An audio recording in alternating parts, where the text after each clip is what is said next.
Hi friends, நம்ம என்ன பார்க்க போகிறோம் அப்படின்னா கல்வி, ஒழுக்கமுடைமை, அருளுடைமை இந்த 3 திருக்குறளுக்குரிய ஒன்லைனர் கொஸ்டின்ஸ் பார்க்கலாம்.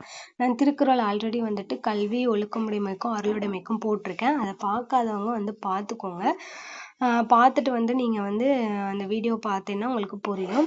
ஃபஸ்ட்டு ஒரு நாளைக்கு வந்து 3 அதிகாரம் படிக்கணும். நம்ம 3 அதிகாரம் நான் வந்து வீடியோ போடுறேன், ஃபாலோ பண்ணிக்கோங்க. டெய்லி 3 அதிகாரம் படிச்சிடணும். ஏன்னா மொத்தமானது திருக்குறள் படிக்கிறது வந்து சாத்தியமே இல்லை. ஸோ நான் 3 வீடியோவை போடுறேன். 3 திருக்குறளை வந்து நான் எக்ஸ்பிளைன் பண்ணிட்டேன். 3 அதிகாரத்தில் உள்ள திருக்குறளை வந்து நான் எக்ஸ்பிளைன் பண்ணிட்டேன். அதுக்கான ஒன்லைனர் வீடியோ வந்து ஒரே வீடியோவாக நான் 3 அதிகாரத்துக்கும் போடுறேன். ஃபாலோ பண்ணிக்கோங்க. இன்னும் சப்ஸ்கிரைப் பண்ணாதவங்க ப்ளீஸ் சப்ஸ்கிரைப் பண்ணிக்கோங்க. இந்த வீடியோ பிடிச்சிருந்தா லைக் கொடுங்க. சரி, வாங்க வீடியோக்குள்ளே போகலாம். இப்போ வந்து கல்வின்ற அதிகாரம். நூல்களை எவ்வாறு கற்க வேண்டும் என வள்ளுவர் கூறுகிறார் அப்படின்னா, இது ஃபர்ஸ்ட் திருக்குறள். கற்க கசடர கற்பவை கற்றபின் நிற்க அதற்கு தகன்ற திருக்குறள்ல குற்றமற கற்தல் வேண்டும் அப்படின்னு சொல்றாங்க. மாசார கற்றல் வேண்டும் அப்படின்னு சொல்றாங்க. அந்த கற்றபடி நடத்தல் தான் திருக்குறள். எவை இரண்டும் மனிதர்களுக்கு இரு கண்கள் என வள்ளுவர் குறிப்பிடுகிறார் அப்படின்னா, எண்ணும் எழுத்தும் அப்படின்ற திருக்குறள். எண்ணும் எழுத்தும் இவ்விரண்டும் கண்ணென்ப வாழும் உயிருக்கு அப்படின்னு சொல்லிட்டு வரும். எண்ணென்ப ஏன எழுத்தென்ப இவ்விரண்டும் கண்ணென்ப வாழும் உயிருக்கு. அதில் தான் எண்ணும் எழுத்தும் ரெண்டுமே 2 கண்கள் அப்படின்னு சொல்கிறாங்க மனிதர்களுக்கு. அடுத்து, யாருக்கு கண் இருப்பினும் அது புண் என்றே கருதப்படுவர்னு சொல்கிறாங்க. கல்லாதவர் அப்படின்றாங்க. கல்லாதவர்களுக்கு அந்த 2 கண்ணும் என்னது அப்படின்னா புண்ணு அப்படின்னு சொல்லுவார் அந்த திருக்குறளில். அறிவி சிறந்த புலவர்களிடம் பேசி பழகும் போது மகிழ்ச்சியாக இருப்பது, அவர்களை விட்டு பிரியும் போது இனி அவரை எப்போது காண்போம் என்று எண்ணி பிரிவதும் யாருடைய இயல்பு அப்படின்னா, இது ப்ரீவியஸ் இயர் கொஸ்டின்ஸ். புலவரோட இயல்பு. ஒருத்தவங்க புலவர்கள் வந்து 2 பேர் பேசி மகிழ்ந்துக்கிட்டாங்க அப்படின்னா அவங்க பிரியும் போது என்ன பண்ணுவாங்க அப்படின்னா, இவரை இனி எப்போது காண்போம் என்று வருத்தப்படுவார்களாம். அதைத்தான் இங்க வந்து சொல்லியிருக்காங்க. யார் வருத்தப்படுவார் அப்படின்னா புலவர்கள். யார் முன் ஏழை கவலைப்பட்டு இருந்து நிற்பதை போல கற்றவர்கள் முன் பணிந்து, அதாவது கரெக்டு தான். யார் முன் ஏழைகள் வந்து கவலைப்பட்டு இறந்து நிற்பது போல கற்றவர் முன் பணிந்து கற்பதே அப்படின்னு சொல்லிட்டு திருவள்ளுவர் சொல்லுவார். அப்படின்னா, செல்வம் உடையவர் முன், அதாவது என்ன சொல்றாங்கன்னா, செல்வம் இருக்கிறவங்க முன்ன வந்துட்டு ஏழை எப்படி பணிஞ்சு இறந்து கேட்கிறானோ, காசு கொடுங்க அப்படின்னு சொல்லிட்டு கேட்பாங்க இல்லையா, பணிஞ்சு இறந்து கேட்கிறானோ அதே மாதிரிதான் கற்றவர்களுக்கு முன்பு என்ன பண்ணணும், நம்ம பணிவோடு இருந்து கேட்கணும் அப்படின்னு சொல்றாங்க. அடுத்து வந்து தோண்ட தோண்ட ஊற்று நீர் கிடைப்பது போல தொடர்ந்து படிக்க படிக்க கிடைப்பது எதுன்னு சொல்றாரு அப்படின்னா, அறிவு பெருகி கொண்டே இருக்கும். அதாவது தொற்றனைத்து ஊரும் மணற்கேணி மாந்தருக்கு கற்றனைத்து ஊரும் அறிவு அப்படின்னு சொல்றாங்களே. தோண்ட தோண்ட எப்படி நீர் சுரக்குதோ அதே மாதிரி நமக்கு படிக்க படிக்க என்ன பண்ணோம் அப்படின்னா அறிவு வந்து வளரும் அப்படின்னு சொல்றாரு.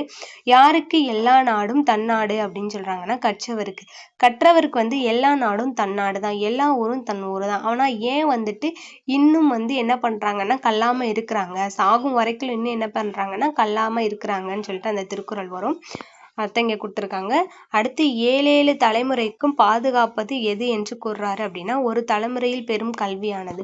ஒரு தலைமுறைக்கு படிக்கிற கல்வி வந்துட்டு 7 தலைமுறைக்கு என்ன பண்ணும் அப்படின்னா நமக்கு வந்துட்டு பாதுகாப்பை தரும் அப்படின்னு சொல்லுவாங்க அந்த திருக்குறள்ல. நீங்க அந்த வீடியோ பார்த்துட்டு இதை வந்து பாருங்க, சூப்பரா புரியும். அடுத்து, அறிஞர்கள் மேலும் மேலும் பலவற்றை கற்றிட எவ்வாறு விரும்புவார்கள் அப்படின்னு சொல்லி கொடுத்துருக்காங்க. தமக்கு இன்பம் தருகின்ற கல்வி அறிவு உலகத்தாருக்கு இன்பம் தருவதை கண்டு. என்ன சொல்றாங்கன்னா, ஒரு கல்வியை கற்றோம் அப்படின்னா இப்ப நமக்கு இன்பம் தர்றதை விட இந்த உலகத்துக்கு இன்பம் தரும் அப்படின்னு நினைச்சோம் அப்படின்னா நம்ம என்ன பண்ணுவோம், இன்னும் விரும்பி விரும்பி கற்பாங்க அப்படின்னு சொல்றாங்க. அதைத்தான் சொல்றாங்க. அறிஞர்கள் மேலும் மேலும் எதற்கு கற்பாங்க அப்படின்னா, அவங்க கத்துக்கிற கல்வி வந்துட்டு அவங்களுக்கு மட்டும் யூஸ் ஆகாம இந்த உலகத்துக்கும் யூஸ் ஆகும்னு அவங்க தெரிஞ்சிருந்தாங்கன்னா அவங்க இன்னும் என்ன பண்ணுவாங்கன்னா மேலும் மேலும் விரும்பி கற்பார்கள் அப்படின்னு அந்த திருக்குறள்ல வரும். ஒருவருக்கு அழியா சிறந்த செல்வம் அப்படின்னா எதுனா கல்வி செல்வம் தான். அடுத்து என்ன அப்படின்னா, தொற்றனைத்து ஊரும் மணற்கேணி மாந்தர்க்கு கற்றனைத்து ஊரும் அறிவுன்ற என்ன அணின்னு கேட்டிருக்காங்க. எடுத்துக்காட்டு ஓமை அணி. தோண்ட தோண்ட நீர் சுரப்பது போல, அது போல கல்வி கற்க கற்க என்ன பண்ணும் அப்படின்னா நமக்கு அறிவு வளரும், அது போலன்றது மறைஞ்சு வந்திருக்கு. ஸோ எடுத்துக்காட்டு ஓமை அணி. கசடுனா குற்றம், நிற்க அப்படின்னா கற்றபடி நடக்க, எண் அப்படின்னா எண்ணும் எண்கள் கணக்கு, எழுத்துன்னா இலக்கண இலக்கிய வடிவம், உவப்ப அப்படின்னா மகிழ, தலைக்கூடி அப்படின்னா ஒன்று சேர்த்து, உடையார் அப்படின்னா செல்வர், உடையார் அப்படின்னு சொல்லுவோம். உடையவரிடம் எப்படி ஏழைகள் வந்து பணிந்து நிற்கிறாங்க, அதான் செல்வந்தர். இல்லர் அப்படின்னா ஏழை, ஏக்கற்றும் அப்படின்னா கவலைப்பட்டு, கடையவர் அப்படின்னா தாழ்ந்தவர், தொற்றனைத்துன்னா தோண்டும் அளவு, மாந்தன்னா மக்கள், ஏமாப்புன்னா பாதுகாப்பு அல்லது ஏமாப்புனா பாதுகாப்பு, காமுறுவர் அப்படின்னா விரும்புபவர், காமுறுவர்னா விரும்புபவர், விழுச்செல்வம் அப்படின்னா சிறந்த செல்வம், மாடுன்னா செல்வம். இது வந்து பிரித்து எழுதுக. கசடற கசடு கூட்டல் அற, எழுத்தென்ப எழுத்து கூட்டல் என்ப, மணற்கேணி மணல் கூட்டல் கேணி, கற்றணித்தார் கற்று குற்றல் அறிந்தார் கற்றறிந்தார் கற்று குட்டல் அறிந்தார். இது புக் பேக் கொஸ்டின்ஸ். அடுத்து என் பிளஸ் என்ப என் என்ப, கண் பிளஸ் உடையார் கண்ணுடையார். அடுத்து வந்து ஒழுக்கமுடைமை திருக்குறள் பார்க்கலாம். ஒழுக்கமுடைமை என்னும் சொல்லின் பொருள் என்ன அப்படின்னா நல்ல நடத்தை உடையவர்களாக இருத்தல். அதான் ஒழுக்கம்னாலே நல்ல நடத்தை உடையவர்களாக இருக்கிறதான் ஒழுக்கமுடைமைன்னு சொல்லுவாங்க. ஒருவருக்கு அனைத்து சிறப்புகளையும் தருவது எது அப்படின்னா ஒழுக்கம் தான். ஒழுக்கம் விழுப்பம் தரலாம். ஒழுக்கம் உயிரினும் மேம்படும். உயிரினும் மேலானதாக கருதப்படுவது என்னது அப்படின்னா ஒழுக்கம். அதை அடுத்து கொடுத்துருக்காங்க. வள்ளுவர் ஒழுக்கத்தை எதனினும் மேலானதாக கருதி காத்தல் வேண்டும் சொல்றாரு அப்படின்னா உயிரினும் மேலானதாக என்ன பண்ணணும் அப்படின்னா கருதி காத்தல் வேண்டும் அப்படின்னு சொல்றாங்க. நெக்ஸ்ட் என்னன்னா எம்முறையில் ஆராய்ந்து பார்த்தாலும் எதுதான் சிறந்த துணை அப்படின்னா ஒழுக்கம்தான் சிறந்த துணை அப்படின்னு சொல்றாங்க. அந்த திருக்குறள் பார்த்துட்டு வந்து பாருங்க, ஈஸியா புரியும். யாரை நான் வந்து திருக்குறள் மட்டும் சொல்லாம ஒன்லைன் எதுக்கு சொல்றேன்னா அப்பதான் திருக்குறள் இருந்து எப்படி கொஸ்டின்ஸ் கேட்பாங்கன்னு ஒரு ஐடியா வரும். அதுக்காக தான் ஒன்லைன் சொல்றேன். திருக்குறள் பார்த்துட்டு வந்து இதை பாருங்க, இதை மட்டும் படிச்சா உங்களுக்கு புரியாது. திருக்குறளும் அதை பிளஸ் பொருளும் வந்து நம்ம என்ன பண்ணணும், படிச்சாதான் இது வந்து புரியும். யாரை உயர்குடியினர் என்று வள்ளுவர் கூறுகிறார் அப்படின்னா ஒழுக்கம் உடையவரை தான் உயர்குடியினர்னு சொல்றாரு. யாரை இழிக்குடியினர் என்று வள்ளுவர் கூறினா ஒழுக்கம் இல்லாதவங்க என்ன பண்ணுவாங்கன்னா இழிக்குடியினர்னு சொல்லுவாரு. ஒருவருடைய ஒழுக்கம் குறைந்தால் எதை சிறந்து, அதாவது ஒருவருடைய ஒழுக்கம் குறைந்தால் எதன் சிறந்து அழிந்து போகும். அதாவது ஒருத்தவரோட ஒழுக்கம் குறைஞ்சிச்சு அப்படின்னா அவனோட குடிப்பிறப்பும் சிறப்பும் அழிந்து போகும் சொல்லிட்டு வரும் அந்த திருக்குறளை கொடுத்துருக்காங்க. யாரிடத்தில் செல்வம் நிலைக்காது அப்படின்னா பொறாமை இருக்கிறவங்ககிட்ட என்ன பண்ணாது அப்படின்னா செல்வம் இருக்காது. யாரிடம் உயர்வு இருக்காது அப்படின்னா ஒழுக்கம் இல்லாதவரிடம் உயர்வு இருக்காது அப்படின்னு சொல்றாங்க. எது தவறுதலால் ஏற்படும் குற்றங்களை நன்குணர்ந்த மனவலிமை மிக்கோர் அவ்வொழுக்க நெறியிலிருந்து சிறிதும் விலக மாட்டார் அப்படின்னா ஒழுக்க நெறியிலிருந்து ஒழுக்கம் தவறுதலால், அதாவது ஒரு ஒழுக்கம் வந்து தவறி போச்சு அப்படின்னா அதுக்காக என்ன எஃபெக்ட், அதாவது என்ன தீமை வரும்னு ஒருத்தவங்க அறிஞ்சுக்கிட்டாங்க அப்படின்னா அந்த மனவலிமை உடையவர் என்ன பண்ணுவார், அந்த ஒழுக்கத்துல இருந்து சிறிது ஒரு செகண்ட் கூட என்ன பண்ண மாட்டாரு, விலக மாட்டாரு, தப்பு பண்ண மாட்டாரு அப்படின்னு சொல்றாங்க. யார் மேன்மை அடைவார்னா ஒழுக்கமுடையவர் மேன்மை அடைவர். ஒழுக்கம் இல்லாதவர் எதனை அடைவார்னா அடையக்கூடிய பலியை அடைவர்.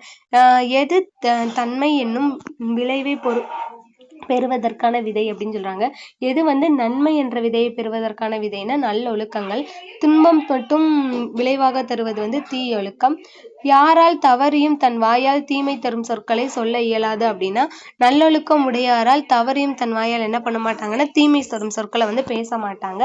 யார் எவ்வளவு தான் கற்று இருந்தாலும் அறிவில்லாதவர் அப்படின்னு சொல்றாங்கன்னா உயர்ந்தாடோடு பொருந்த வாழும் கல்வியை கல்லாதவர். அவங்க எவ்வளவுதான் இப்ப வந்துட்டு பெரியவரை மதிச்சு இல்ல ஒரு சீனியர் படிச்சவங்களை மதிச்சு கல்லாத ஒரு பையன் வந்துட்டு எவ்வளவுதான் அவன் தானா படிச்சிருந்தாலும் அவன் என்ன பண்றது, அறிவில்லாதவன் தான் அர்த்தம்.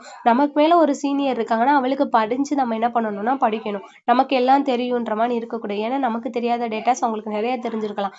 நம்மளோட சீனியர், நம்மளோட பெரியவங்க, படிப்புல பெரியவங்க, அவங்களாம் வந்துட்டு மதிச்சு நம்ம என்ன பண்ணணும்னா அவங்ககிட்ட இருந்து நம்ம கத்துக்கணும்னா ஒழிய நமக்கு எல்லாம் தெரியும்னு என்ன பண்ணக்கூடாது, சொல்லக்கூடாது அப்படின்னு சொல்றாங்க.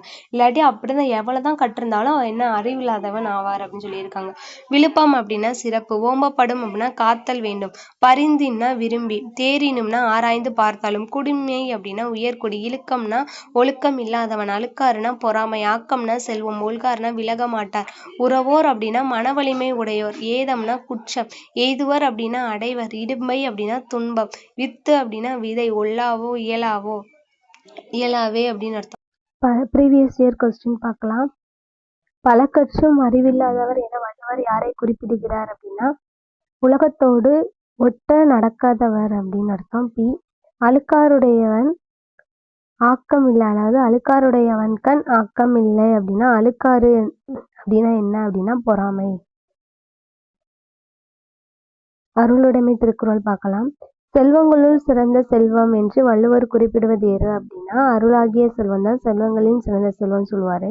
பல வழிகளில் ஆராய்ந்து பார்த்தாலும் எது வாழ்க்கைக்கு துணையாக இருக்கும் அப்படின்னா இதுல வந்து அருள். அறியாமை ஆகிய இருள் பொருந்திய துன்ப உலகில் இருந்து வாழும் வாழ்க்கை அப்படின்னா யாருக்கு இல்லை, அதாவது அறியாமை ஆகிய இந்த இருள் போன்ற துன்பம் வந்துட்டு உலகில் யாருக்கு இந்த வாழ்க்கை கிடையாது, துன்ப வாழ்க்கை கிடையாது அப்படின்னா அருள் பொருந்திய நெஞ்சினார் உடையவருக்கு. அப்படின்னு அர்த்தம். அந்த திருக்குறள் பார்த்துட்டு பாருங்க, அப்பதான் புரியும். யார் தமது உயிரை பற்றி கவலைப்பட மாட்டார் அப்படின்னா, எல்லா உயிர்களிடத்தும் கருணை கொண்டு அவற்றை வந்துட்டு காத்திடுவதை கடமையாக கொண்ட சான்றோர்களுக்கு என்ன அப்படின்னா, அவங்க உயிர் மேல என்ன பண்றது கவலை கிடையாது அப்படின்னு சொல்றாங்க. எவ்வாறு வாழ்கின்றவனுக்கு துன்பம் இல்லை. காற்று இயங்குகின்ற வளம் பொருந்திய உலகில் வாழ்பவரே இதற்கு சான்றாக ஆவார் அப்படின்னு சொன்னா அருளுடையவர் அப்படின்னு அர்த்தம்.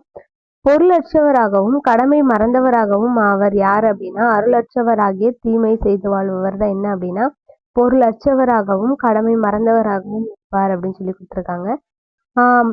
அடுத்து வந்துட்டு பொருள் இல்லாதவனுக்கு இவ்வுலகம் இல்லை, அது போல அருள் இல்லாதவனுக்கு அந்த அந்த அவ்வுலகம் இல்லை அப்படின்னு சொல்லுவாங்க. அந்த தேவர் உலகம் கிடையாது அப்படின்னா அப்ப அருள் இல்லாதவருக்கு அப்படின்னு அர்த்தம்.